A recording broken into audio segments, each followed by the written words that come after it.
Mama says Santa forgot us again this year. The small voice cut through the December wind, like a confession whispered to the universe itself, and Vigo Belmonte's hand froze halfway to his untouched espresso. The child materialized from the swirling snow with the sudden presence of ghosts in old stories, too small for the weather, and far too young to be alone in this abandoned corner of the city. Vigo had chosen this particular bus stop precisely because no one ever came here.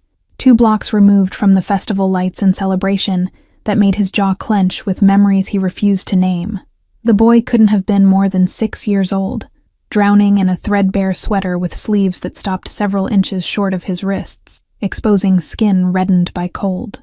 His jeans hid awkwardly above cheap sneakers that had seen better seasons, and the backpack clutched against his chest looked like it contained everything that mattered in his small world. Those enormous eyes studied Vigo with the kind of directness that adults learn to mask, unfiltered assessment that saw expensive wool coat and Italian leather shoes, but somehow looked past them. Vigo had spent 15 years perfecting the expression that made grown men reconsider their life choices, the particular set of his shoulders that communicated danger without a single word spoken. He'd built an empire on the foundation of people knowing instinctively not to approach him, to give him the isolation he'd craved since tragedy had carved out his insides and left only hunger for control. Yet this child with the red nose and impossibly large eyes had walked right up to his carefully constructed fortress and announced Santa's failure, as if Vigo might somehow have answers. "You're waiting for the 47 bus." The boy stated this as fact, rather than question, settling onto the bench with the exhausted posture of someone far too familiar with waiting in uncomfortable places. He didn't ask permission to share Vigo's deliberately isolated space, simply accepted the bench as communal property, the way children did before the world taught them about boundaries and fear. Vigo found himself nodding before his brain caught up to the gesture, breaking his own rule about engaging with complications that didn't serve immediate strategic purpose. The 47 bus had been his escape route from this sector for 3 months now, ever since his usual driver had started asking questions about destinations that didn't fit the pattern of a man who supposedly spent his evenings in penthouse towers. Coming to this forgotten corner had been about maintaining secrets, about having one piece of existence that remained unobserved. "It's not coming tonight." Jude pulled out a battered phone with a cracked screen, the kind of device that still functioned despite obvious damage through sheer determination. His small fingers navigated the bus tracking app with practiced efficiency that spoke to how often he performed this ritual, how many nights he'd spent monitoring transportation that connected him to someone important. The screen showed cancellations in red text, holiday service suspensions that had clearly ambushed the child's carefully laid plans. The wind picked up with the particular cruelty December saved for those without proper shelter, and Vigo watched the boy pull that inadequate sweater tighter across his chest, in a gesture that accomplished nothing practical. 2 blocks away, the festival reached its evening crescendo with music that drifted on the same wind, currently cutting through insufficient clothing. The contrast between that warmth and this isolation felt deliberate, as if the city itself had drawn a line between those who belonged to Christmas and those who merely observed it. "My birthday was last week." Jude offered this information the way children did, without clear connection to previous conversation, but with absolute certainty of its importance. He swung his legs back and forth, sneakers not quite reaching the ground, a rhythm that suggested this bench had become familiar territory rather than temporary stop. The backpack shifted with his movement, and Vigo caught a glimpse of something wrapped in aluminum foil, edges carefully pressed down to preserve whatever lay beneath. Vigo's espresso had gone cold in its cup, expensive coffee wasted because he'd been too lost in thoughts he shouldn't have been thinking to remember its existence. He'd purchased it from the corner cafe 3 blocks back purely out of habit, the ritual of holding something warm more important than actually consuming it. Now it sat between them like his original intention for this evening, abandoned and forgotten. "I turned 6. Jude continued his one-sided conversation with the ease of a child accustomed to filling silences that adults created. His breath formed small clouds in the freezing air, and he watched them dissipate with the fascination of someone who found wonder in ordinary physics. The streetlight above them flickered with electrical inconsistency, creating shadows that danced across the boy's features and made him look even younger than his announced age. Vigo should have stood up, walked away, flagged down one of the taxis that occasionally passed through this forgotten sector, despite the slim chances of profitable fares. He'd built his entire adult life on the principle of strategic disconnection, of never allowing sentiment to compromise the mathematical precision with which he navigated a world that punished weakness. Every instinct he'd honed over 15 years of calculated survival screamed that this child represented exactly the kind of complication that destroyed carefully maintained control. "Mama made me a cake." Jude's voice carried pride mixed with something that might have been disappointment, though he tried to hide it behind the determined cheerfulness of children who'd learned early not to burden adults with complaints. He patted his backpack with one small hand, and the aluminum foil crinkled with the sound of something that had probably been beautiful once. The bus stop's plastic shelter did almost nothing to block the wind that kept finding new ways to remind them both that comfort was a privilege neither currently possessed. It melted on the earlier bus. The admission came quietly, as if Jude felt personally responsible for the cake's transformation, despite having no control over temperature or transportation timing. He unzipped the backpack just enough for Vigo to see the collapsed remains of what had probably been a vanilla cake, the kind made with whatever ingredients stretched furthest in a budget that didn't allow for bakery luxuries. The frosting had separated into a glossy pool that no longer resembled its original intention. Vigo recognized the watch on his own wrist cost more than this child's family probably spent on groceries in 6 months, maybe longer. The Italian leather of his shoes whispered about handcrafted luxury with every slight movement, and the coat keeping him warm against December's assault carried a designer label that most people in this sector wouldn't recognize. He existed in a parallel universe where melted birthday cakes didn't happen because money insulated against such small tragedies. Yet here, he sat sharing a broken bench with living proof that his world wasn't the only one that mattered. "Are you sad?" Jude asked the question with the directness that made adults uncomfortable, the kind of emotional inquiry that violated unspoken rules about what strangers discussed at bus stops. His enormous eyes studied Vigo's face with an intensity that suggested he actually cared about the answer, that this wasn't polite conversation, but genuine curiosity about the internal landscape of a man who'd forgotten anyone might wonder.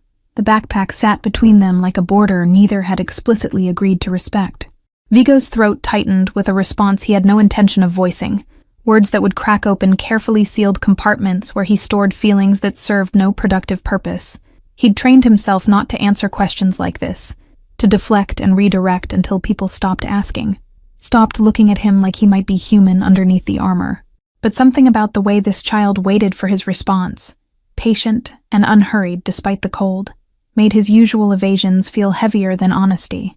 Sometimes, the admission escaped before he could stop it, single word that violated years of disciplined silence about anything resembling vulnerability. Jude nodded as if Vigo had just confirmed something he'd already suspected, as if sadness was a language this 6-year-old spoke fluently enough to recognize in strangers at frozen bus stops. The snow fell harder, accumulating on their shoulders and the bench between them, building small drifts that neither bothered to brush away. "Mama says everyone gets sad sometimes, even people with fancy watches." Jude delivered this observation with the matter-of-fact tone of someone repeating wisdom he'd heard often enough to believe. He kicked his legs harder, sneakers creating their own rhythm against the cold air, and Vigo found himself watching the movement instead of the empty street where no bus would arrive. The festival music swelled 2 blocks away, reaching its peak with the kind of joy that felt almost aggressive in its insistence that everyone should be celebrating. The cold had started penetrating even Vigo's expensive coat, the kind of deep chill that no amount of quality fabric could ultimately defeat when combined with stillness and time. He noticed Jude's shivering had intensified, small tremors running through the boy's frame that he tried to hide by pressing closer to his backpack. The plastic shelter above them rattled with each gust of wind, threatening to tear loose from moorings that looked as temporary as everything else in this forgotten corner. "You're waiting for your mother," Vigo heard himself say, statement rather than question, piecing together the puzzle of why a 6-year-old would be alone at a bus stop on Christmas Eve with a melted birthday cake. The boy's face brightened with the particular joy children showed when adults correctly guessed something important, validation that their lives made sense to someone beyond themselves. Jude nodded enthusiastically, and drops of melted snow fell from his hair onto his inadequate sweater, adding dampness to the list of discomforts he was enduring. "She works the night cleaning at the hospital on Mercy Street." Jude shared this information with the same pride he'd shown about his birthday, as if his mother's employment deserved recognition, regardless of its prestige or compensation. He explained that she always took the 47 bus home after her shift ended, that he liked to meet her so they could ride back together through the decorated streets. The tradition had apparently started months ago, this ritual of connection that turned a simple commute into shared experience. Vigo knew Mercy Street Hospital, had driven past it countless times without really seeing it. the kind of facility that served populations his world rarely intersected with despite geographic proximity. The night cleaning staff would be invisible labor, people who maintained spaces while others slept, whose existence barely registered in the consciousness of those who benefited from their work. That this woman worked Christmas Eve while her son waited at frozen bus stops created a heaviness in his chest that felt dangerously close to the emotions he'd successfully avoided for years. "She doesn't know I come here." Jude confessed this with a slight wince, aware he was admitting to disobedience, but trusting Vigo somehow with the secret. He explained that his mother thought he stayed with Mrs. Chen downstairs, but Mrs. Chen had fallen asleep early, and Jude had slipped out because riding the bus together was his favorite part of Christmas. The logic was pure childhood reasoning, where the joy of surprise outweighed considerations of safety or parental panic. The streetlight flickered again, and for a moment died completely, plunging them into darkness interrupted only by the distant glow of festival lights that felt like they belonged to another dimension. When it sputtered back to life, Vigo saw that Jude had moved slightly closer, the backpack barrier less absolute than before. The boy's nose had gone from red to an alarming shade that suggested frostbite might become a genuine concern if the situation continued much longer. Vigo pulled out his phone with hands that had handled weapons and signed documents worth millions, but now hesitated over a simple weather app. The temperature had dropped 5 degrees in the last hour, and the forecast showed it plummeting further as the night progressed. Snow accumulation warnings blinked in orange text, suggesting people seek shelter and avoid unnecessary travel. The irony of that advice wasn't lost on him as he sat at an exposed bus stop with a 6-year-old who'd snuck out to surprise his mother. "That's a really nice phone," Jude observed, his earlier directness extending to material possessions with the same lack of filter he'd shown about emotions. He asked if it could play games, if Vigo had pictures of his family, if the screen ever cracked like his mother's phone. The questions tumbled out with the breathless quality of someone who'd been quiet as long as politeness required and now felt permission to speak freely. Vigo found himself turning the phone so Jude could see the screen, showing him the weather app, even though the information it displayed was hardly appropriate for sharing with a child already too cold. But Jude studied the numbers and graphics with serious attention, his small brow furrowing in concentration. He announced that his mother would be worried when she didn't find him at home, but that the surprise would be worth it once she understood his reasoning. The wind carried voices from the festival, laughter and music intertwining with the smell of roasted chestnuts and mulled wine that made the air itself seem warmer 2 blocks away. Here in their isolated corner, those sounds felt like broadcasts from a world that had forgotten this particular bus stop existed. Vigo wondered how many other forgotten corners the city contained, how many people spent Christmas Eve in spaces that celebration never reached.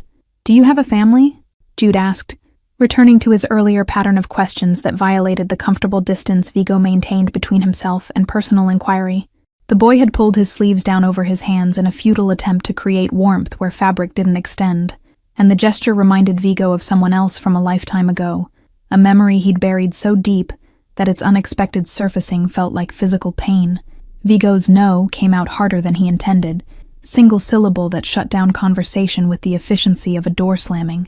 But Jude didn't flinch or retreat, simply accepted the answer, and moved on to wondering aloud whether Vigo liked hot chocolate, whether he'd ever built a snowman, whether he thought the 47 bus might come after all if they waited long enough. The resilience in the face of his curtness felt like a rebuke to every wall he'd ever constructed.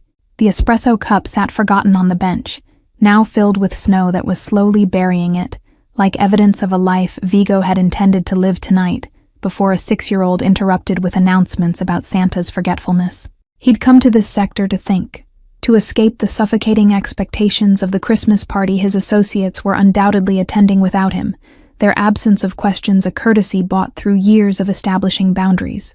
This bus stop had become his refuge from a world that demanded constant performance of power he no longer felt certain he possessed. "Why are you here if you don't have family to celebrate with?" Jude's question carried no judgment, only the genuine confusion of someone whose entire understanding of holidays centered on being together with people you loved. He swung his legs faster, generating movement that might have created warmth through friction if physics worked that way.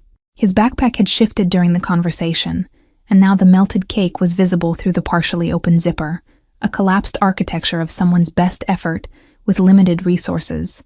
Vigo could have offered a dozen practiced lies, the kind of smooth deflections that had become second nature over 15 years of living a double life. But something about this child's unfiltered honesty made deception feel heavier than truth, made the usual evasions seem like betrayals of an authenticity he'd forgotten could exist between strangers. He found himself explaining that being alone was a choice, that he preferred silence to the performance required by celebration. That sounds really sad, though. Jude delivered this assessment with the blunt compassion of childhood, seeing through sophisticated rationalizations to the emotional reality underneath. He asked if Vigo had friends, if anyone would miss him if he disappeared, if he'd ever received birthday cakes that melted on buses. The questions weren't cruel but curious, attempting to map the terrain of an adult loneliness he didn't yet have frameworks to fully comprehend. The festival music shifted to something slower, a carol about comfort and joy that felt deliberately ironic given their current circumstances. Vigo watched Jude's shivering increase and made a calculation that had nothing to do with strategic advantage and everything to do with the basic human inability to watch a child freeze. He stood abruptly, his expensive coat shedding accumulated snow, and the movement caught Jude's attention with the startled alertness of someone accustomed to sudden changes mattering. "My car is warmer than this bench." The offer came out more like a command. Years of giving orders, making suggestions sound like decree. Vigo gestured toward the black Mercedes parked in the shadows 30 feet away, the kind of vehicle that cost more than most people earned in years. He watched Jude's eyes widen with recognition that this stranger possessed resources far beyond bus fare, watched the child's internal debate play out across features too young to have mastered concealment. Jude hesitated with the caution his mother had probably drilled into him about strangers and cars, warnings that took on extra weight when the stranger looked like Vigo, and the car screamed wealth that normal people didn't casually park in forgotten sectors. But the cold was making decisions that comfort could rationalize away, and the promise of heat pulled stronger than maternal warnings designed for different circumstances. He clutched his backpack tighter, nodded slowly, and slid off the bench with trust that felt simultaneously innocent and terrifying. The Mercedes chirped as Vigo unlocked it, sound that seemed too cheerful for the weight of what was happening. He opened the passenger door and watched Jude climb into leather seats that probably cost more than the boy's entire wardrobe. Watched small hands explore heated surfaces with the wonder of someone discovering technology that existed only in imagination. The interior smelled of expensive cologne and new car scent, artificial environments that bore no relationship to melted birthday cakes or inadequate sweaters. Vigo started the engine and turned the heat to maximum, watching the dashboard display numbers that promised rapid warming to temperatures that might actually preserve human fingers and toes. Jude pressed his reddened hands against the heating vents with a sigh of relief that sounded decades older than 6 years, and the backpack settled on his lap like a security blanket he wouldn't release even in improved circumstances. The windows fogged immediately from the temperature differential, creating a cocoon that isolated them further from the frozen world outside. "This is really nice." Jude's voice carried awe mixed with the slightly guilty pleasure of experiencing luxury he hadn't earned and probably didn't deserve according to whatever calculus children use to measure fairness. He asked about the dashboard screens, the buttons that controlled mysterious functions, whether the seats could really heat up, or if that was just magic disguised as technology. His fingers traced the leather stitching with reverence usually reserved for art museums. Vigo found himself explaining functions he'd never thought about explaining, pointing out features he'd taken for granted since purchasing this vehicle as casual transportation between more important destinations. The heated seats, the climate control, the entertainment system that could play any song ever recorded. Jude absorbed this information with the intensity of someone cataloging details to share later, creating memories from an experience he recognized as outside his normal existence. "Do you drive this every day?" The question contained worlds of assumption about Vigo's life, about resources and choices, and the kind of existence where expensive cars were tools rather than aspirations. Jude explained that he and his mother took the bus everywhere, that she'd been saving for a car, but something always came up that needed the money more urgently. The matter-of-fact delivery suggested this wasn't complaint, but simply reality, the way things worked in a world where transportation depended on schedules made by others. The warmth had begun penetrating Vigo's own cold, thawing fingers he hadn't realized had gone numb during his vigil on the frozen bench. He'd intended tonight as an exercise in controlled isolation, a few hours of voluntary discomfort that would somehow justify the excessive comfort of the rest of his existence. Instead, He'd encountered a child whose discomfort wasn't voluntary or meaningful, just the practical consequence of poverty meeting December's cruelty. "Where do you live?" Vigo asked this before thinking through implications, before considering that knowing addresses created connections he'd spent years avoiding. But Jude answered without hesitation, reciting street names and building numbers with the pride of someone who had an address at all. 2 miles from here, in a sector Vigo knew peripherally as the kind of neighborhood where his organization collected debts but never invested in improvements. The boy's description of his building included details about Mrs. Chen's apartment on the first floor, about the broken elevator that made his mother tired from climbing stairs after night shifts, about the window that looked out onto a fire escape where pigeons nested every spring. The mundane specificity painted a picture of life Vigo had intellectually known existed, but never really considered, in terms of actual human beings with birthday cakes and Christmas traditions. "My mama will be looking for me soon." Jude checked his cracked phone screen with the worried expression of someone realizing good intentions might have consequences he hadn't fully thought through. He explained that her shift ended in 40 minutes, that she'd go straight to Mrs. Chen's apartment and discover his absence. The panic in his voice was fresh, the kind that came from suddenly understanding that surprise and worry weren't as different as he'd assumed. Vigo made a decision that violated approximately 17 different personal rules about involvement and exposure, about maintaining separation between his public life and whatever this frozen evening had become. He shifted the Mercedes into drive with the smooth precision of German engineering and asked for the specific address with a tone that suggested this was routine rather than revolutionary. Jude's relieved expression made something twist uncomfortably in Vigo's chest, some long-dormant instinct he'd thought successfully excised. The car pulled away from the bus stop smoothly, leaving behind the forgotten corner and the cold espresso and the plastic bench that had witnessed their unlikely meeting. Through the fogged windows, the festival lights became blurred halos of color that painted the snow in shades Vigo hadn't bothered to notice when he'd walked past them earlier. Jude pressed his face against the glass with renewed energy, narrating their route through streets he knew from bus windows, pointing out landmarks that mattered only to someone whose world was measured in walking distances and public transportation schedules. The apartment building materialized from the snow, like something that had barely survived whatever architectural assault had created it. 5 stories of brick and wishful thinking that probably violated current safety codes. Vigo parked the Mercedes in a loading zone that no one would ticket because his plates carried implications even traffic enforcement recognized, and the contrast between vehicle and building felt almost obscene. Paint peeled from the entrance door in strips that revealed at least 3 previous color choices, and the intercom system hung partially detached from the wall, with wires exposed like failed surgery.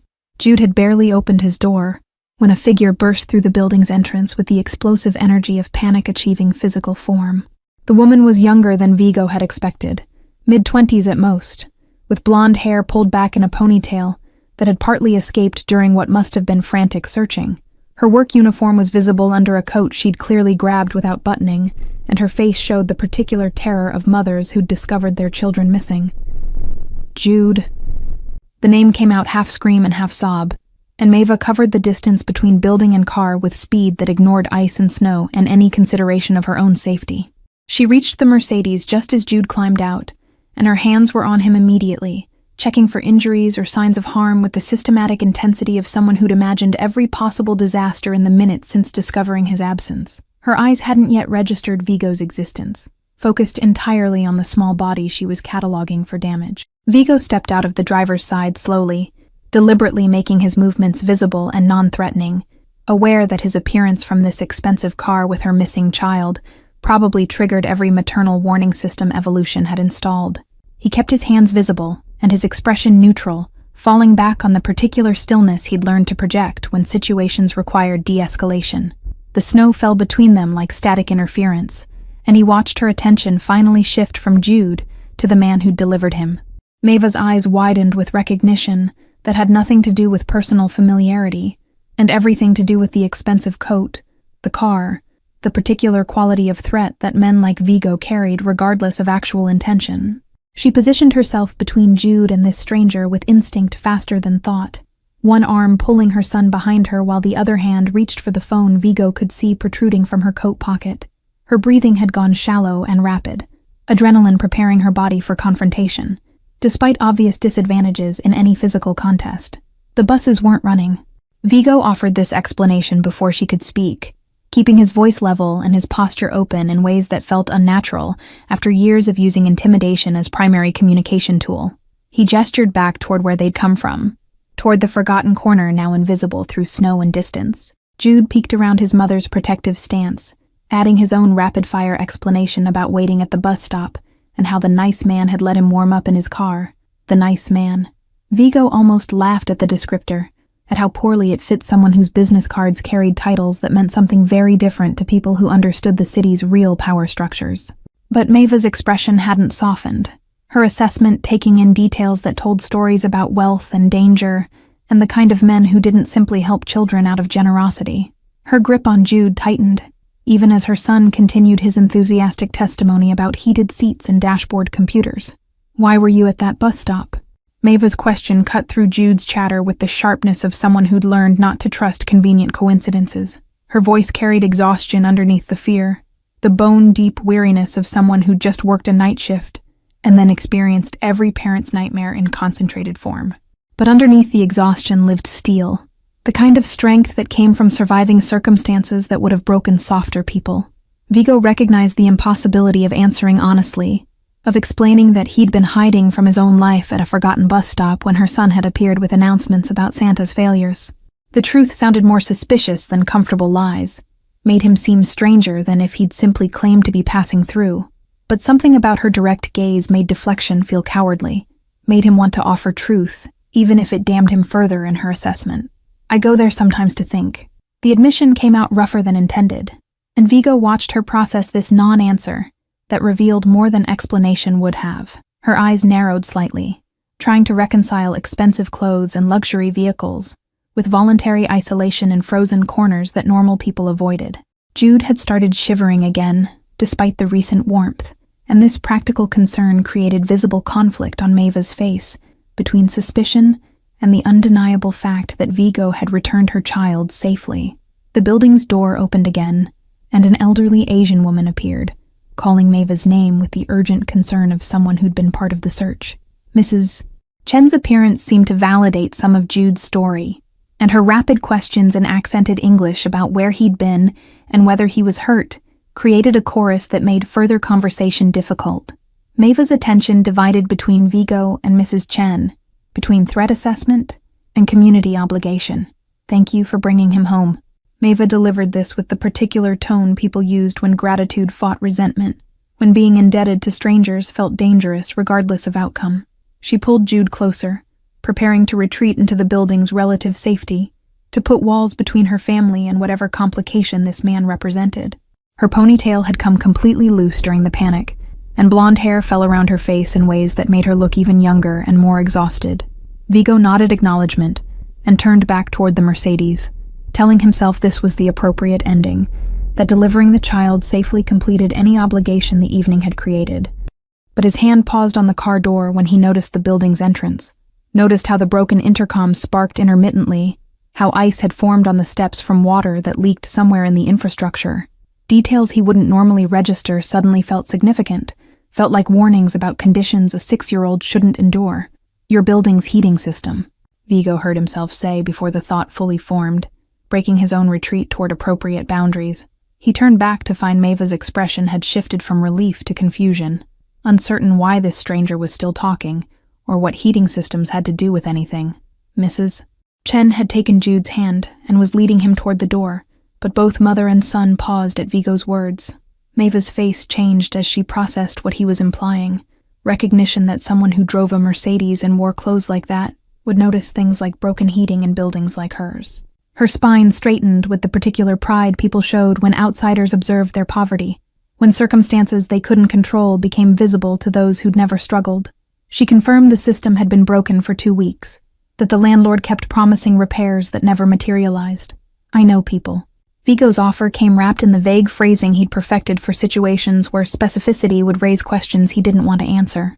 He explained that building systems were surprisingly simple to fix when the right pressure got applied to the right people, that a heating system on Christmas Eve constituted emergency circumstances that even negligent landlords could be motivated to address. His tone suggested this was casual rather than significant, just information she could use or ignore. Maeva's expression cycled through emotions faster than Vigo could catalog them. Suspicion and hope and pride warring across features that showed every impact of the night's accumulated stress. She asked what it would cost, what he would expect in return. The practical questions of someone who'd learned that help always came with price tags, whether stated explicitly or hidden in small print. Her hand had moved to Jude's shoulder, protective gesture that reminded both of them she had someone more important than pride to consider. Nothing.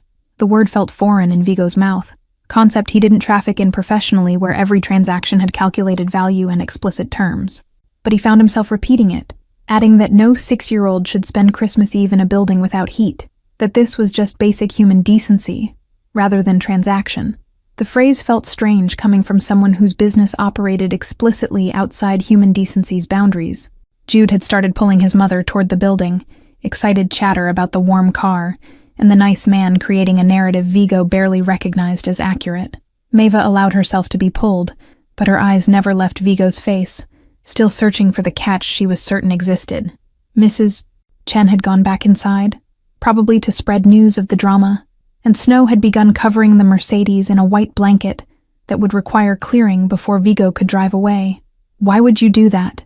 Maeva's question carried the exhaustion of someone too tired to maintain defensive walls, genuine confusion breaking through practiced suspicion. Her shift had clearly been long, the kind of physically demanding work that left people hollowed out, and discovering Jude's absence had spent whatever reserves she'd been running on. Now she stood in the snow with a stranger offering help she desperately needed but couldn't trust, trying to make decisions with a mind that had stopped functioning optimally hours ago. Vigo didn't have an answer that would satisfy either of them. No explanation for why a child's announcement about Santa's forgetfulness had derailed his entire evening, and apparently convinced him to involve himself in situations he'd spent 15 years avoiding. He settled for shrugging, gesture that communicated uncertainty rather than dismissal, acknowledging he didn't fully understand his own motivations. The wind picked up again, and Maeva shivered in her unbuttoned coat, making the conversation feel cruel in its extension. Go inside before you freeze. Before you... Vigo made it sound like command rather than concern, falling back on authoritative tone because gentleness felt too exposed. He promised to make calls about the heating, said it would be fixed within hours if his people did their jobs correctly. Maeva nodded slowly, pulling Jude finally toward the building's entrance, but she looked back twice before disappearing inside, expression unreadable in the combination of streetlight and snow that made everything slightly surreal. Vigo stood alone beside the Mercedes as the building door closed, watching lights appear in windows on the 3rd floor that were probably Maeva's apartment. The festival music had faded to silence or distance, and this sector of the city felt abandoned in ways that made his earlier isolation seem self-indulgent rather than meaningful. He pulled out his phone and made 3 calls that would wake people who wouldn't dare complain about the hour, conversations that involved very specific instructions about heating systems and consequences of failure to deliver. The superintendent's voice on Vigo's phone carried the particular nervousness of men who recognize danger, even through digital distance, stammering assurances that the heating system would be operational within 2 hours maximum. Vigo ended the call without pleasantries and watched his breath form clouds that dissolved into December's relentless assault. The Mercedes had accumulated enough snow that his reflection in the window had become ghostly, a distorted version of someone he barely recognized making promises to strangers about heating systems. He should have driven away immediately after that final call, returned to the penthouse that waited in the city's expensive center, with temperature-controlled perfection and the kind of isolation that money guaranteed. But his hands remained still on the steering wheel, engine running but gear shift untouched, some gravitational force keeping him anchored to this spot, outside a building that represented everything his world had trained him to ignore. The 3rd floor windows glowed with warm yellow light that seemed impossibly distant despite being only 50 feet away. Vigo's phone buzzed with messages from his second-in-command, questions about tomorrow's meeting that required decisions only he could make about territories and percentages, and the mathematical violence his organization practiced. He typed responses with thumbs that had gone stiff from cold, maintaining the persona of control that his position demanded even while sitting in a car outside an apartment building for reasons he couldn't articulate. The contrast between those messages and this moment felt like living in parallel universes that shouldn't have any points of connection. 20 minutes passed before the building's door opened again, and Maeva emerged alone, coat now properly buttoned, but her expression still carrying the fractured quality of someone whose evening had contained too many emotional whiplash moments. She approached the Mercedes with visible hesitation, and Vigo lowered the passenger window to let in air cold enough to make his lungs ache. Her face appeared in the opening, blonde hair now properly secured again, and her eyes had shifted from suspicious to something more complicated. The heat came back on. Maeva delivered this news like an accusation and a question simultaneously, as if the speed of the repair had confirmed suspicions about exactly what kind of man could make broken systems function with simple phone calls. She asked how he'd managed it, what threats or payments had motivated a landlord who'd ignored 2 weeks of complaints. Her tone suggested she wasn't certain she wanted the answers, that knowing might create obligations she couldn't afford. Vigo considered lying, offering some vague explanation about knowing the right people to call, but her directness demanded reciprocal honesty, even when truth was complicated. He told her simply that everyone responded to appropriate motivation, that landlords had pressure points like anyone else, that sometimes all it took was someone willing to apply force to the right leverage points. The explanation revealed more about his capabilities than was probably wise, but something about this woman made calculated deception feel more dangerous than disclosure. Jude won't stop talking about you. Maeva's statement came with the exhausted fondness of mothers dealing with children who'd latched onto ideas that wouldn't dislodge easily. She explained he'd narrated the entire car ride in elaborate detail to Mrs. Chen, transformed the stranger at the bus stop into something approaching heroic through the particular alchemy of 6-year-old interpretation. Her expression suggested she wasn't entirely comfortable with her son's enthusiasm about a man who drove luxury vehicles and fixed heating systems through mysterious phone calls. The wind had died down temporarily, creating a pocket of stillness that made their conversation feel more intimate than Vigo preferred. He could see the exhaustion etched around Maeva's eyes, the particular weariness that came from physical labor combined with emotional crisis. Her hands gripped the window frame and he noticed scarring on her knuckles, old injuries that suggested history he had no right to inquire about. She was studying him with the same intensity Jude had shown, different assessment but equal directness. He wants to thank you properly. Maeva delivered this with the tone of someone extending invitations they half hoped would be declined. She explained Jude had insisted she come down to ask if Vigo wanted to come upstairs for coffee, that her son felt the evening's conclusion had been incomplete without proper gratitude. The offer hung between them like something fragile, easily shattered by refusal, but potentially dangerous if accepted. Vigo's immediate instinct was decline, to activate the smooth evasion tactics that had protected him from exactly these kinds of entanglements for 15 years. But his mouth formed acceptance before his brain finished crafting polite refusal, some part of him apparently having made decisions his conscious mind hadn't yet authorized. He watched surprise flash across Maeva's face, followed quickly by what might have been regret that he'd called her bluff, that now she'd have to follow through on an invitation she'd probably expected him to refuse. The building's interior hallway smelled of cooking and humanity, the particular scent of spaces where multiple families lived in close proximity with varying definitions of ventilation. Christmas decorations hung sporadically, paper snowflakes and strings of lights that must have been older than Jude, creating cheer through determination rather than resources. The elevator doors stood open to reveal an out-of-order sign, and Maeva gestured toward stairs that looked like they'd been climbed by generations of tired feet. Vigo followed her up 3 flights, his expensive shoes creating sounds that seemed too loud against the worn treads, announcing his presence to anyone paying attention. He noticed the railing wobbled under his hand, that water stains marked the ceiling in patterns suggesting chronic leaks, that the recently restored heat was uneven at best. Each floor's hallway showed slight variations on the same theme of maintenance deferred, of a building surviving through stubborn refusal to completely collapse. Maeva's apartment door was third on the left, marked with a crooked number 3, and a small drawing that was clearly Jude's work, some kind of dinosaur rendered in crayon. She hesitated with her key in the lock, and Vigo recognized the vulnerability of letting a stranger into the space that contained everything she owned, everything that mattered. He kept his expression neutral, his posture non-threatening, giving her time to change her mind about this invitation that circumstance had forced into being. The apartment was smaller than Vigo's master bathroom, every inch serving multiple purposes with the efficiency of people who'd learned to make limited space function. A couch that probably converted to a bed occupied most of the living area, and a kitchen barely large enough for one person opened directly onto the main room. But it was clean, with the kind of cleanliness that required constant effort, and decorated with the careful touches of someone who believed home should feel intentional, even when resources were limited. Jude exploded from what must have been a bedroom with renewed energy, his earlier cold apparently forgotten in excitement about the visitor who'd materialized in his actual home. He'd changed into pajamas decorated with dinosaurs that matched the door drawing, and his enthusiasm filled the small space with noise that made Vigo acutely aware of how quiet his own penthouse always remained. Mrs. Chen appeared behind the boy, and Maeva thanked her in a tone that suggested this elderly neighbor had provided countless hours of childcare that official payment could never compensate. Mrs. Chen left with pointed glances at Vigo that communicated she'd noticed everything about him worth noticing and would be available immediately if needed. The door closed, and suddenly the apartment felt even smaller, 3 people in a space designed for economy rather than comfort.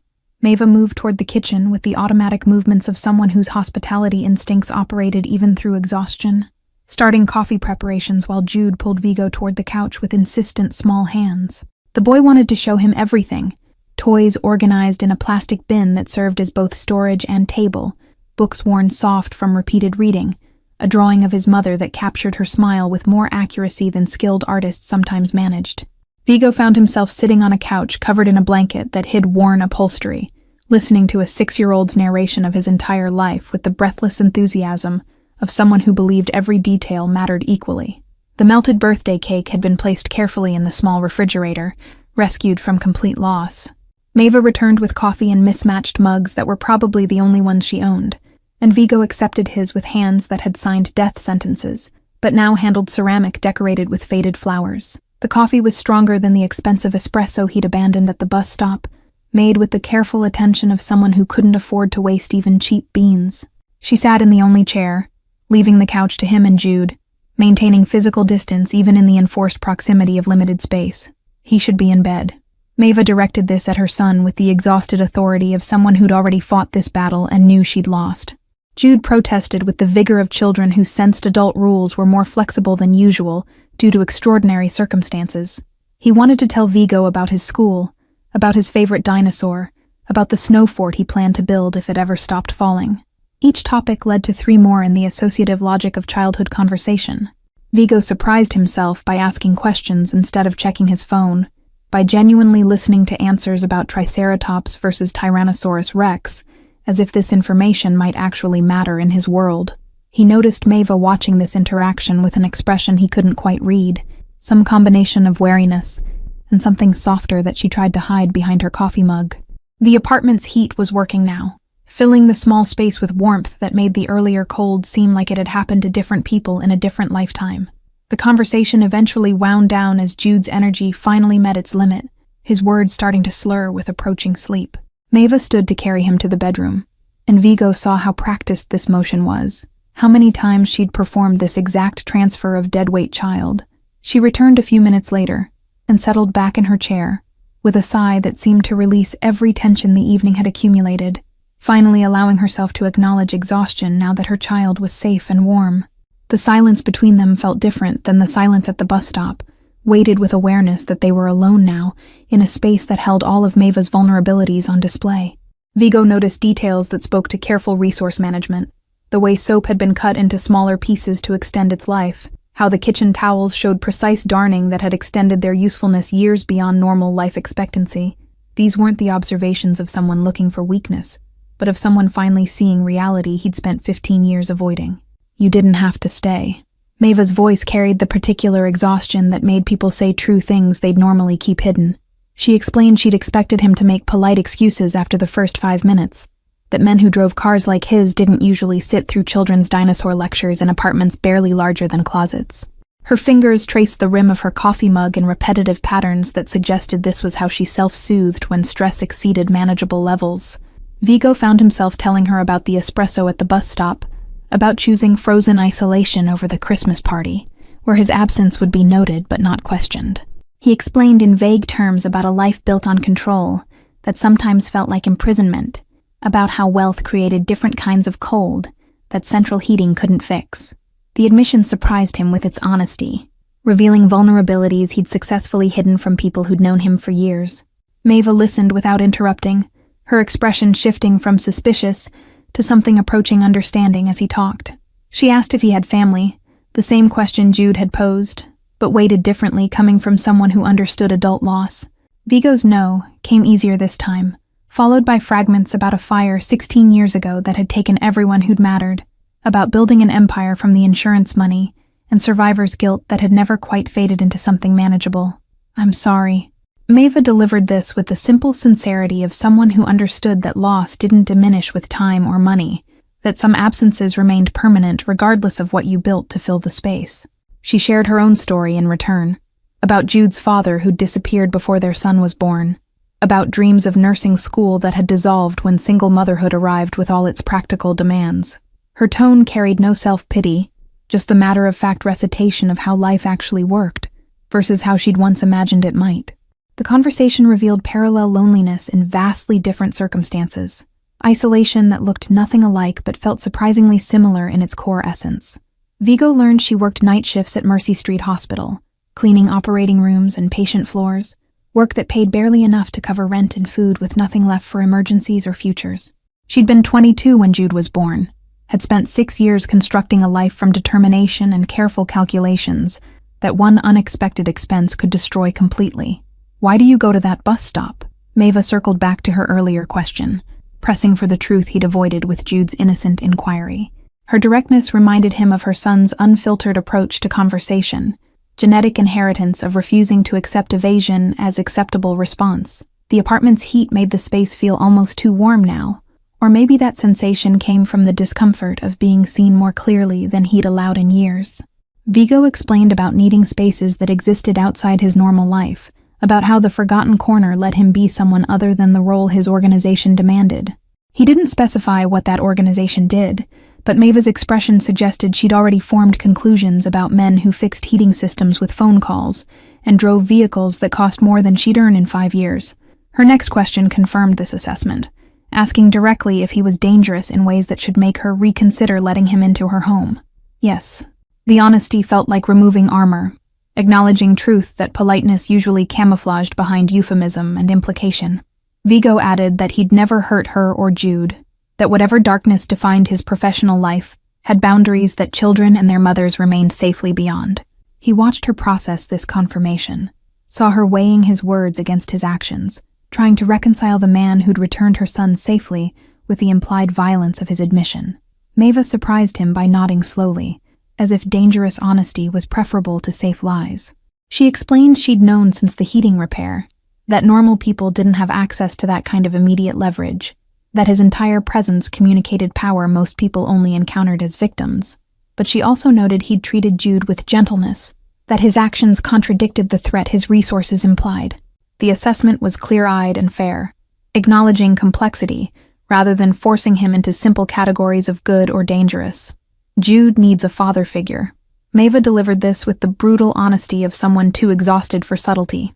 She explained her son had latched onto male teachers and neighbors, with the desperation of someone seeking a role model beyond his mother's capabilities to provide. She worried about what this hunger might make him vulnerable to, what kinds of men might exploit a 6-year-old's need for masculine attention and approval. The confession felt like a warning and a plea simultaneously. Vigo understood he was being asked to make a decision, to either establish clear boundaries or acknowledge that tonight had created connection that couldn't be easily dismissed.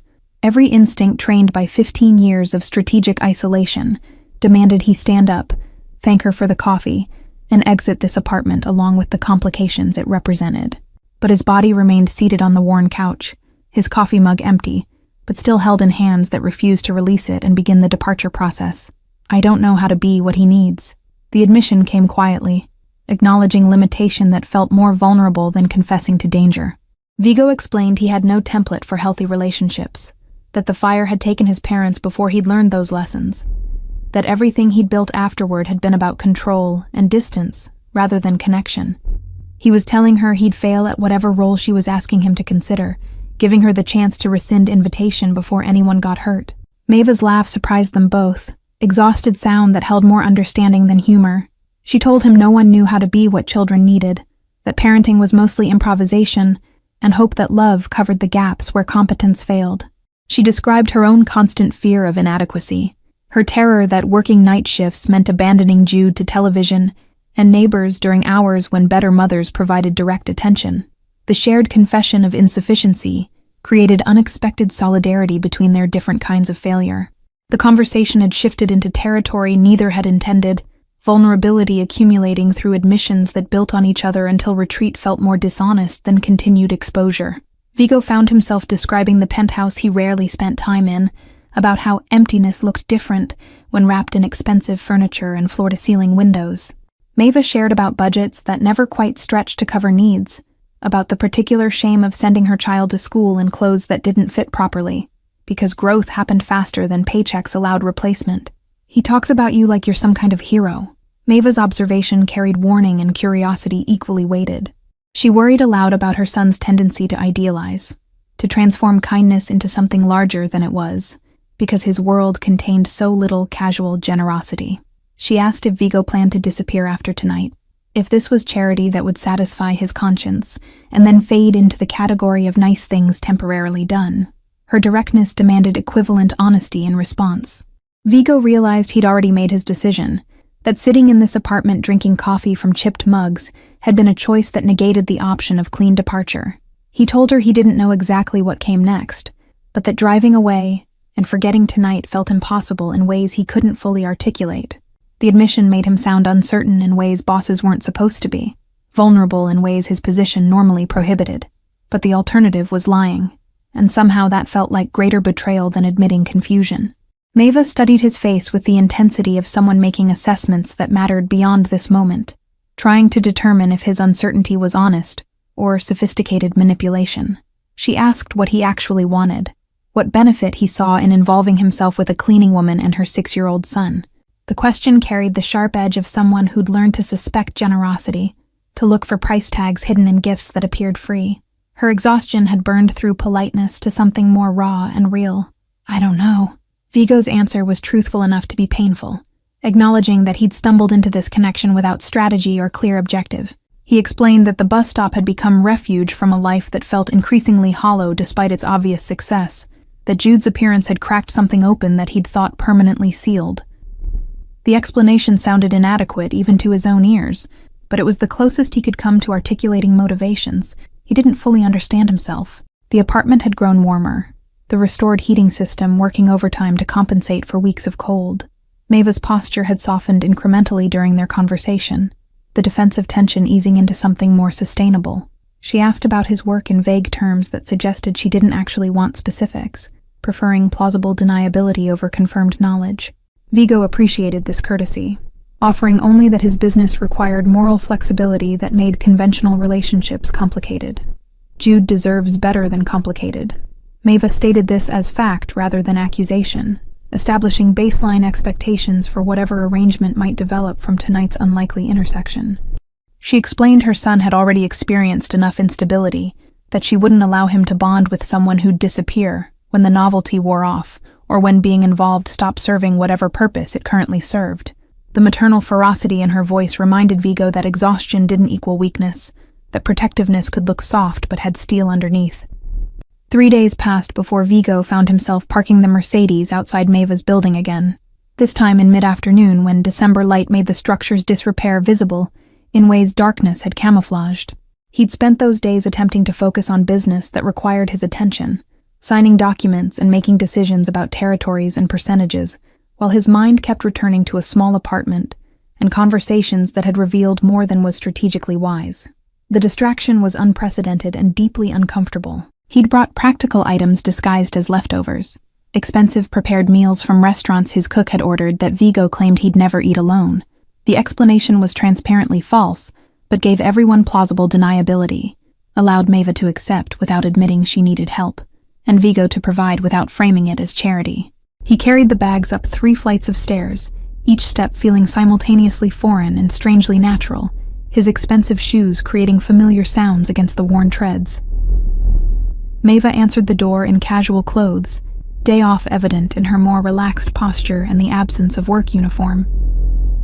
She looked younger without the exhaustion that night shifts carved into her features, though wariness still shadowed her expression when she registered the bags Vigo carried. He offered his rehearsed explanation about excess food and waste, watching her internal negotiation between pride and practicality play out across features that hadn't yet learned to hide these debates. Jude's squeal of recognition eliminated whatever resistance Maeva had been formulating, the boy barreling past his mother to wrap small arms around Vigo's legs, with the unself-conscious affection of children who hadn't learned yet to guard their enthusiasm. The physical contact created a moment of frozen surprise before Vigo's hand settled automatically on the child's head, awkward gesture that attempted to return the embrace without having any template for how such returns should function. Maeva watched this interaction with an expression he couldn't decipher. The afternoon unfolded with a rhythm that surprised Vigo with its easy normalcy, as if spending time in a cramped apartment watching cartoons while a 6-year-old provided running commentary was somehow part of his actual life. Jude had positioned himself against Vigo's shoulder within the first 15 minutes, the casual, physical proximity of someone who'd decided trust was warranted, regardless of adult reservations. Maeva prepared the food he'd brought with efficiency that suggested she'd been rationing her own meals, though she didn't comment on this directly. They ate at a small table that folded out from the wall, 3 people in a space really designed for 2, knees bumping and elbows requiring careful navigation. The food was restaurant quality, several levels above what this apartment normally contained, but Maeva had added her own touches that somehow made it feel more appropriate to the setting. She asked about Vigo's week in careful terms that avoided questions he couldn't answer honestly, constructing conversation that acknowledged boundaries while maintaining connection. Vigo found himself returning over the following weeks, visits that started as deliberate decisions, but gradually became something approaching routine. He'd appear with various excuses, items that needed homes or expertise he claimed they possessed, transparent justifications that everyone pretended to believe. Jude's excitement never diminished, each arrival treated as event worthy of celebration, while Maeva's wariness slowly transformed into something more complicated than simple acceptance. The boy had taken to falling asleep during their visits, exhausted by the excitement of having attention he craved but didn't regularly receive. Vigo would find himself with Jude's weight pressed against his side, small body radiating heat and trust in equal measure. These moments created a peculiar discomfort, the vulnerability of the sleeping child forcing Vigo to confront the reality that he'd become important to someone who had no understanding of what that meant or what risks it potentially created. Maeva noticed everything, cataloging the way Vigo's hand would settle on Jude's shoulder when the boy showed him drawings, how his expression softened incrementally when listening to elaborate stories about school and friends, and the complicated social dynamics of 6-year-olds. She didn't comment on these observations directly, but Vigo felt her attention, her ongoing assessment of whether this developing connection served her son's interests, or simply satisfied Vigo's need for something he couldn't name. Late one evening, after Jude had been transferred to bed, the conversation shifted to territory they'd been avoiding through careful verbal navigation. Maeva asked directly what Vigo wanted from these visits, what he was building toward with his consistent presence and careful attention to her son. The question wasn't hostile, but demanded honesty, required him to articulate intentions he hadn't fully examined. Her exhaustion had returned after a night shift, making her more direct than careful rest might have allowed. Vigo struggled to formulate an answer that wasn't either too revealing or dishonestly vague. He explained about the emptiness his penthouse contained, about how success had delivered everything except reasons to care about any of it. He described the particular loneliness of having power, but no one to use it for, of making decisions that affected hundreds of lives, while his own life remained curiously unpopulated. The admission felt dangerous, acknowledging needs he'd successfully ignored for 15 years through strategic focus on professional objectives. Maeva's response surprised him with its gentleness, suggesting that maybe Jude wasn't the only one who needed what these visits provided. She observed that Vigo seemed different here than he probably was in whatever world he occupied outside this building, that the careful control she'd noticed during their first meeting seemed to relax incrementally with each visit. She asked if he'd considered that maybe he was seeking family, as much as Jude was seeking a father figure. That mutual need didn't diminish the value of connection.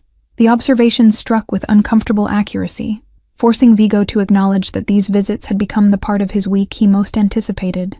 His organization's business continued with typical efficiency, territories managed and percentages calculated, but the work felt increasingly mechanical compared to afternoons watching Jude build elaborate dinosaur scenarios, or evenings talking with Maeva about everything and nothing. He was developing an alternate life that ran parallel to his professional existence, and the divergence was becoming harder to navigate. He asks if you're coming every single day. Maeva shared this information with the particular tone mothers used when relating uncomfortable truths about their children's attachments. She explained Jude had started incorporating Vigo into future plans, assuming his presence at theoretical events months away. The boy had drawn a picture of their apartment that included Vigo as permanent resident, crayon figure positioned between mother and son like he belonged there. The revelation created weight in Vigo's chest, awareness of expectations he might not be able to meet. Vigo found himself asking what she wanted, turning the question back to force her own honesty into this increasingly exposed conversation. Maeva's laugh was exhausted and real, admitting she didn't have the luxury of wanting things beyond stable housing and regular meals and her son's happiness. But she acknowledged that Vigo's presence had become something Jude depended on, that pulling back now would create damage she'd have to help her son process. The implicit request was clear without being stated directly. "I'm not going anywhere." The promise came out more certain than Vigo felt, but saying it aloud made it real in ways internal commitment never achieved. He watched Maeva's expression shift, relief mixing with new worry about what staying meant, what complications his continued presence would create. She asked what happened when his professional life intersected with these visits, what protocols existed for when dangerous business required his attention during hours he'd committed to being here. Vigo explained he'd been managing the intersection carefully, had reorganized his schedule, and delegated responsibilities in ways that created protected time, without explaining why that time had become important. His second-in-command had noticed the changes but hadn't questioned them directly, recognizing that bosses didn't owe explanations for personal choices. The careful compartmentalization was working so far, though Vigo acknowledged privately that complete separation might not be sustainable long-term. The conversation had crossed into territory that assumed future, that treated his continued presence as given rather than theoretical. Maeva asked practical questions about logistics and expectations, about what Jude should call him, and whether there were limits to what role Vigo could play. These weren't romantic inquiries, but practical ones, mother establishing parameters for her son's protection. Vigo appreciated the clarity, the absence of assumption that his interest in Jude automatically implied interest in her, beyond co-parenting connection. But something in her careful distance made Vigo aware of what wasn't being said, of the attraction neither had acknowledged during their careful negotiations about Jude's welfare. Maeva was younger than him, but not dramatically so, and her exhaustion couldn't hide the intelligence and strength that had kept her and her son surviving against odds that defeated people with more advantages. He found himself noticing details he'd been deliberately ignoring, the way her smile transformed her features when Jude made her laugh, how her hands moved with unconscious grace, even during mundane tasks. "This is complicated." Maeva stated what they'd both been thinking, acknowledging layers they hadn't explicitly discussed. She explained she couldn't afford complications, that her life required clear categories and manageable relationships, but her voice carried uncertainty that suggested she'd noticed the same unspoken elements he had, that their careful dance around attraction was becoming harder to maintain as visits accumulated into something resembling domesticity. The admission hung between them, too honest to ignore, but too dangerous to pursue directly. Vigo agreed that complexity was accurate description, that he'd entered this situation without strategy or clear endgame. He admitted he was navigating by instinct for the first time in 15 years, making decisions based on what felt right, rather than what served calculated objectives. The confession revealed just how unprecedented this entire development was, how thoroughly Jude and Maeva had disrupted the careful control that had defined his adult existence. Whether that disruption was positive or dangerous remained unclear, though the fact that he kept returning suggested his subconscious had already made assessments his conscious mind hadn't yet accepted. February arrived with the kind of cold that made December seem gentle, temperatures dropping low enough that Maeva's building strained to maintain the heating Vigo had ensured stayed functional. His visits had shifted from occasional to regular, a rhythm established through unspoken agreement that Tuesday and Thursday evenings belonged to this alternate existence. His second-in-command had stopped asking questions about the schedule changes, though Vigo caught speculative looks. The Tuesday meeting Vigo should have attended personally was being handled by subordinates who'd relay decisions for his approval, a delegation that would have been unthinkable 6 months ago. He sat instead on Maeva's worn couch, helping Jude construct an elaborate tower from blocks that kept collapsing at crucial moments. The contrast between this activity and the territorial negotiations happening across town felt absurd. Maeva emerged from the bedroom in her work uniform, preparing for another night shift that would end with dawn breaking over a city Vigo usually only saw from penthouse windows. She'd pulled her blonde hair back efficiently, but exhaustion had become permanent resident in the shadows under her eyes despite improved heating and supplemental groceries. He noticed she'd lost weight, the uniform hanging slightly looser. "Mrs. Chen can't watch him tonight." Maeva delivered this news with the particular stress of someone whose carefully balanced logistics had just collapsed. She explained the elderly neighbor had caught whatever flu was circulating through the building, that asking her to take a sick child would be unconscionable. Her hands moved through practiced motions of gathering items for her shift. Vigo heard himself offering before thinking through implications, words forming that committed him to territory he'd been carefully avoiding. He'd stay with Jude, handle bedtime and morning routine, be here when Maeva returned from her shift. The offer hung in the apartment's warm air, larger than simple babysitting, crossing boundaries they'd maintained through months of careful interaction. "You don't have to do that." Her voice carried the automatic refusal of someone who'd learned not to rely on others, but underneath lived desperate hope that he'd insist. She turned to face him, and Vigo saw the calculation happening behind her exhausted eyes, weighing his reliability against her limited alternatives. Jude had stopped building to watch this exchange. Vigo explained he had nowhere more important to be, that his evening had been cleared, and staying here solved her problem while creating none for him. The lie was transparent but kind, allowing her to accept without feeling she'd imposed crisis management on someone doing her a favor. He watched her internal resistance crumble under practical necessity. He needs to be in bed by 8. Maeva shifted into instruction mode, detailing routines and preferences with the rapid-fire delivery of someone who'd memorized these specifications through nightly repetition. She explained about the nightlight that couldn't be turned off, about how Jude needed water within reach but not too close to the bed, about the specific way his blanket had to be tucked. Vigo committed each detail to memory, with the same focus he applied to business briefings about territory disputes, recognizing that failure here mattered more than any professional mistake could. Maeva grabbed her coat and bag with movements that suggested she was already late, already calculating how fast she'd need to walk to make her shift start. The door closed, and suddenly Vigo was alone with a 6-year-old whose enthusiasm about this development was immediate and overwhelming. Jude launched into elaborate plans for their evening together, activities that apparently required staying up past 8 and involved significantly more sugar than his mother would approve. Vigo found himself negotiating with someone who'd clearly inherited Maeva's stubborn determination. Bedtime arrived after an evening that had tested Vigo's patience and revealed capabilities he hadn't known he possessed. Jude had resisted sleep with creative arguments and strategic delays, each excuse more inventive than the last. But eventually, exhaustion won over determination, and Vigo found himself sitting on the edge of a small bed, performing the tucking ritual Maeva had described. "Will you be here when I wake up?" The question came softly, vulnerability breaking through the evening's performance of energetic confidence. Jude's small hand found Vigo's larger one, holding on with pressure that communicated how much the answer mattered.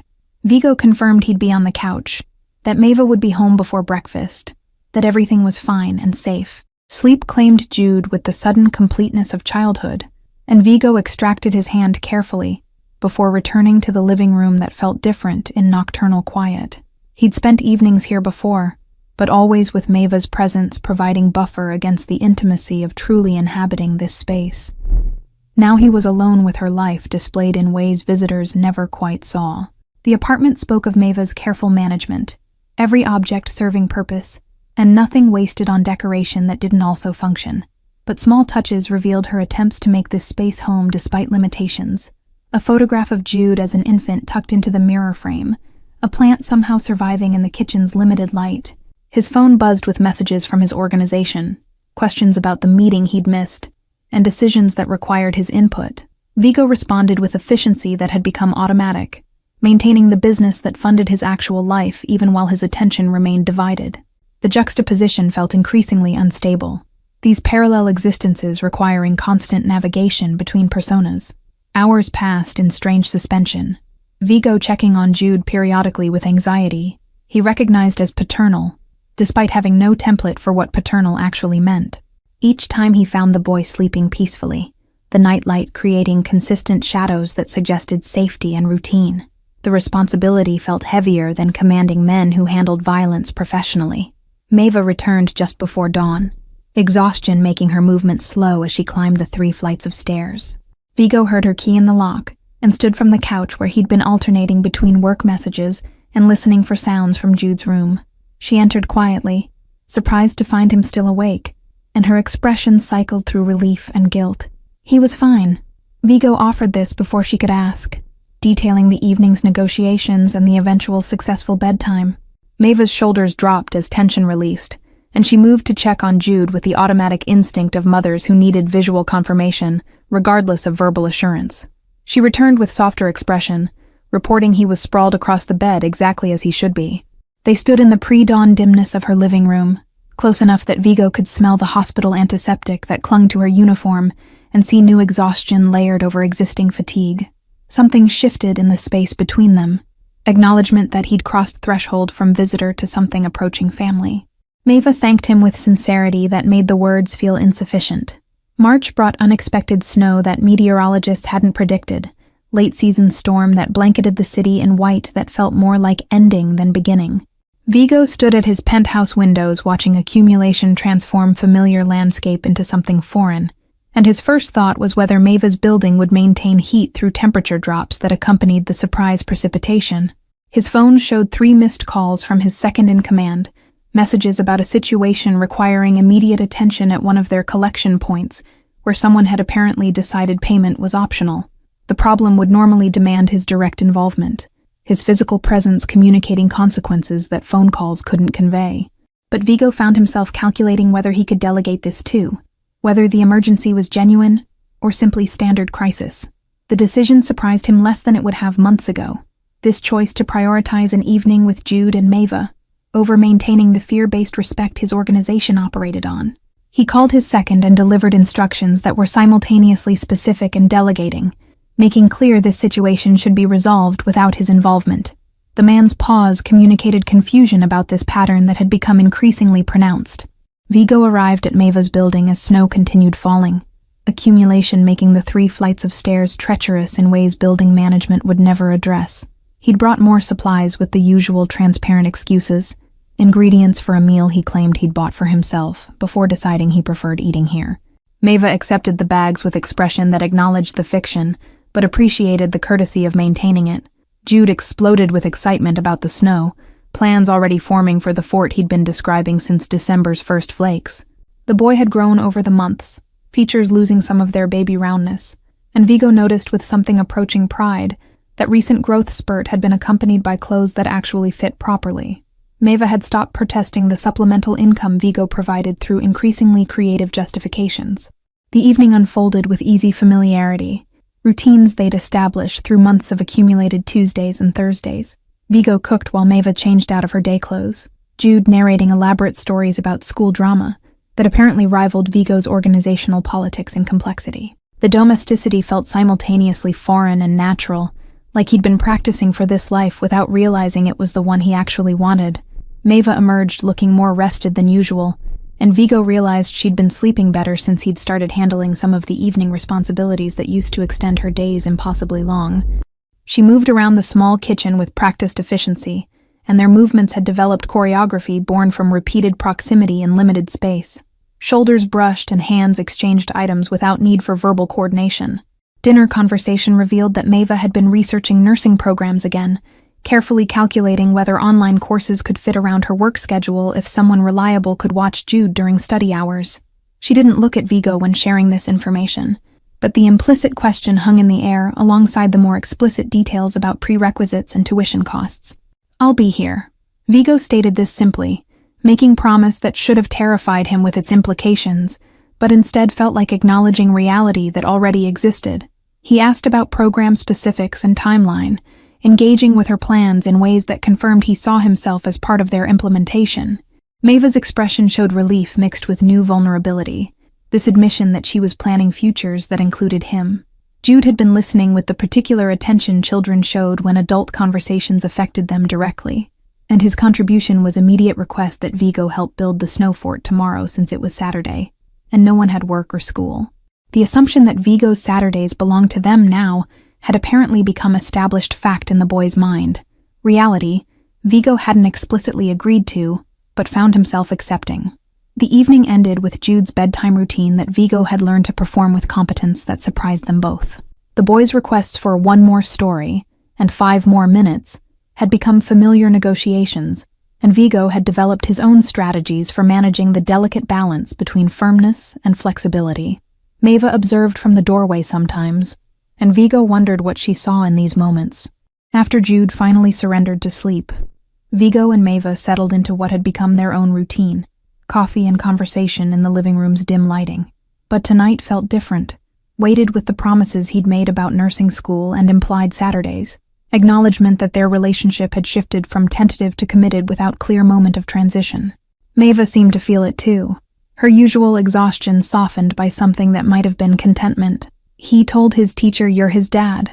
Maeva delivered this information with careful neutrality, watching Vigo's reaction to words that redefined everything without his explicit permission. She explained the teacher had mentioned it during recent parent conference, casual reference to Jude's father that Maeva had chosen not to correct in the moment. The decision to let that misidentification stand had been deliberate, she admitted. Vigo processed this information with conflicting reactions he couldn't quite organize into coherent response. Part of him wanted to protest the assumption, to clarify boundaries that protected everyone from expectations he might fail to meet, but larger part recognized that Jude's classification was more honest than technical accuracy about their relationship, that he'd been functioning as father in every way that mattered for months now. I should have corrected him. Maeva offered this as apology and question simultaneously, giving Vigo exit from identification he hadn't chosen. She explained she'd tell Jude to use his name instead, that they'd clarify the relationship in ways that didn't create false expectations. But her voice carried hope that he'd reject this offer, that he'd accept the title her son had already granted him through simple recognition. Don't. Vigo's response came quickly, surprising himself with its certainty. He explained that correcting Jude felt like denying truth more fundamental than biology, that the boy understood their relationship better than adults did with their need for precise definitions. Maeva's expression transformed, relief and joy mixing with tears she tried to hide by looking away. The moment felt larger than it should have, simple acceptance of a child's terminology somehow carrying weight of vows. The conversation shifted to practical implications, discussion about whether Vigo should be listed as emergency contact at Jude's school, whether he should attend the spring concert parents were invited to next month. These mundane logistics felt more binding than any contract Vigo had ever signed, commitments to show up for moments that mattered to a 7-year-old carrying weight his organization's agreements never quite possessed. "I'm not backing out," Vigo stated this firmly, recognizing he needed to say it clearly for both their benefits. He explained he'd already reorganized his entire life around being here, that his organization barely saw him anymore outside of necessary meetings and decisions that couldn't be delegated. His second-in-command was essentially running daily operations while Vigo maintained strategic oversight from distance. Maeva asked the question she'd been avoiding for months. What happened when his professional life eventually demanded more than he could give, while maintaining this parallel existence? Her concern wasn't hypothetical. She'd clearly been thinking about collision courses and impossible choices, about what happened to her and Jude if Vigo's two worlds became mutually exclusive. The vulnerability in her voice revealed how much she'd come to depend on his presence. Vigo didn't have reassuring answer beyond admitting he'd been managing the tension through increasingly creative delegation and strategic absence from situations that used to require his direct involvement. He acknowledged the arrangement wasn't sustainable indefinitely, that eventually he'd need to make more definitive choices about which life he actually wanted to lead. But looking at Maeva in the dim living room light, thinking about Jude asleep in the next room calling him dad, he recognized those choices had already been made. "I want to be here." The admission came with weight of finality, acknowledging this was where he chose to invest himself, regardless of what it cost professionally. Maeva's hand found his across the couch cushions between them, fingers intertwining with familiarity that had accumulated through months of careful proximity. The gesture wasn't romantic exactly, though elements of that lived underneath, but rather acknowledgement of partnership that had formed around raising Jude. April arrived with the aggressive optimism of spring that refused to be deterred by late snow's pessimistic warnings, temperatures rising and ice melting into streams that overwhelmed the city's drainage systems. Vigo had been navigating 2 lives for 5 months now, and the strain was showing in ways his second-in-command had stopped pretending not to notice. The man had finally asked directly if there was something the boss needed to share about his availability. Instead of responding with the intimidation that normally kept such inquiries theoretical, Vigo found himself explaining in vague terms about personal commitments that required his attention. His second had accepted this with visible confusion, clearly trying to reconcile the boss who'd been legendary for micromanagement with this new version who disappeared for days. The conversation had ended with uneasy agreement that current arrangement could continue, though unspoken concern hung over whether Vigo was losing the edge that had built his empire. The truth was more complicated than losing interest, more like discovering that Empire had been constructed to fill void he'd been addressing through different means now. Maeva and Jude provided purpose that territorial disputes and revenue percentages never quite had, human connection that made professional achievement feel hollow by comparison. Vigo recognized this shift was dangerous, that organizations built on fear required leaders who maintained consistent presence. Maeva's nursing program had started with online courses that consumed her limited free time, laptop open on the kitchen table during hours she used to spend sleeping. Vigo had taken over more of Jude's care, their Tuesday-Thursday pattern expanding to include weekend days and occasional weeknight emergencies. His penthouse had become storage space for clothes he changed into for rare business meetings, place he slept when logistics demanded but never preferred over Maeva's cramped couch. The relationship between Vigo and Maeva had evolved beyond their original careful boundaries, attraction they'd been ignoring becoming harder to dismiss as proximity increased and intimacy accumulated through shared parenting. Small touches lingered longer. Conversations extended into early morning hours after Jude slept, and tension built between them that had nothing to do with their son's welfare. But neither had moved to acknowledge this shift explicitly, some mutual understanding that verbalizing it would require decisions neither felt ready to articulate. Jude's 7th birthday arrived with planning that had consumed weeks of excited preparation, the boys' requests modest but specific about cake flavor, and whether Vigo would be there for the actual celebration. Maeva had tried to organize something larger, party with school friends at the apartment, but Jude had insisted he only wanted Vigo and his mother and Mrs. Chen. The declaration had made Maeva cry, and Vigo had felt something in his chest that might have been his heart remembering how to function beyond mechanical pumping. The birthday evening unfolded with joy that felt almost aggressive in its insistence that happiness was possible and real. Jude's laughter filling the small apartment with sound that transformed space itself. Vigo had brought gifts he'd agonized over selecting, trying to find balance between his resources and what was appropriate for a 7-year-old whose mother worked cleaning hospital floors.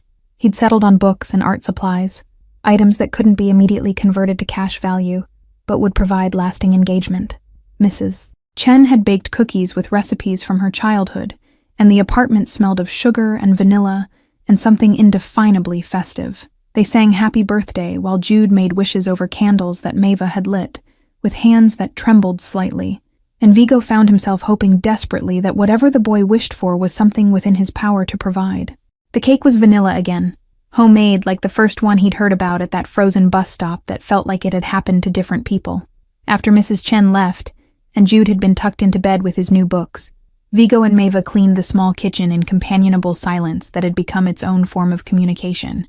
But tonight felt weighted differently, charge in the air that suggested something was about to shift or break or transform.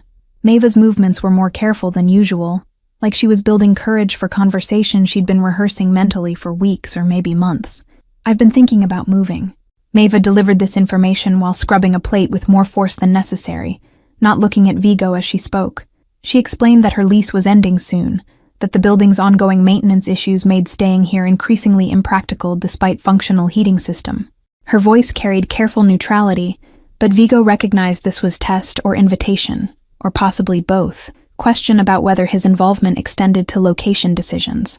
Vigo's immediate response was offering to help find something better, words forming before he'd thought through implications of involving himself in her housing decisions. But Maeva finally turned to face him, and her expression showed this wasn't really about finding better apartment in same neighborhood.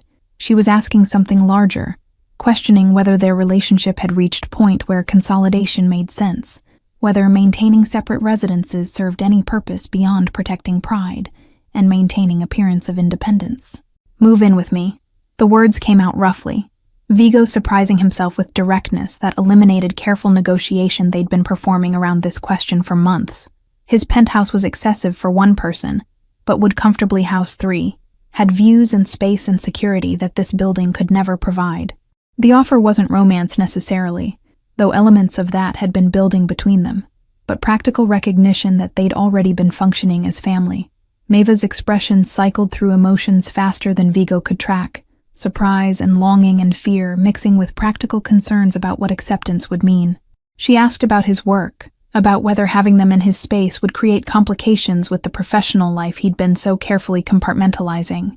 Her questions revealed she understood more about his organization than he'd explicitly shared, that she'd been drawing conclusions from the fragments he'd let slip and the resources he'd deployed so casually. Vigo admitted his organization was an increasingly problematic aspect of life he was trying to figure out how to exit without getting killed in the process. The confession was more honest than he'd planned, acknowledging danger he'd been minimizing in his own mind. He explained he'd been slowly transferring power and building contingencies, creating distance that would eventually allow full separation if he managed it carefully enough. The timeline wasn't certain, but the direction was, and he wanted them safe in his secured building. That's insane. Maeva's assessment was accurate, but delivered with concern rather than judgment. She pointed out he was risking everything he'd built for a relationship that had started with her son ambushing him at bus stop 5 months ago, that the math didn't work out in any rational calculation. But her voice carried wonder underneath the worry, recognition that maybe insane choices were the ones that actually mattered when everything else was just accumulated wealth without purpose. Vigo pulled a small box from his pocket, with hands that had remained steady through countless dangerous negotiations, but trembled now with vulnerability he hadn't allowed himself to feel in 15 years. Inside was a ring that wasn't engagement in traditional sense, but promise about futures they'd build together, symbol of commitment he'd chosen without consulting her about style or preference. The stone was modest by his standards, deliberately selected to be meaningful without being ostentatious, recognition that Maeva would refuse anything that felt like buying his way into her life. This isn't because of Jude. Vigo needed her to understand that distinction, even though Jude was obviously central to how they'd found each other. He explained he'd fallen in love with her somewhere between the heating system repairs and the nursing school planning, that watching her strength and intelligence and determination had transformed what started as convenient co-parenting into something he wanted permanently. The admission felt exposing in ways that made him understand why people avoided this kind of honesty. Maeva took the box with hands that shook, opened it to reveal the ring that caught light from the single overhead fixture, and transformed it into something that looked almost magical.